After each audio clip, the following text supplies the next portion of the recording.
Beer Week started with a big group of us, probably about 14, sitting around a table and talking about how our craft beer scene here was growing and how we really needed something to celebrate it properly in Vancouver. I think our first planning session was in December and our first Beer Week was in May, so close to 6 months, and we made it happen. Craft beer was really booming on the West Coast in the States, and we were starting to see it grow here too. So it made a lot of sense to try and put something together that celebrated that whole culture and the growth here. So that big group of us really talked about what was going on in the States and what we could make happen here that would really reflect our sort of Vancouver originality and our West Coastness.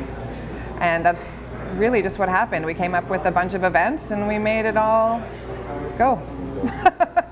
We have about 110 different breweries, including the cideries as well. You know, we have probably the biggest selection of craft beer and cider in one place in Canada at our festival.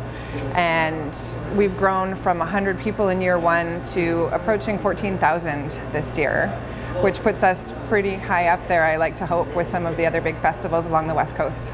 I got involved, actually my brother introduced me to CAMRA, which is the Campaign for Real Ales. It's a beer advocacy group, and I talked to a bunch of them and really started getting into craft beer.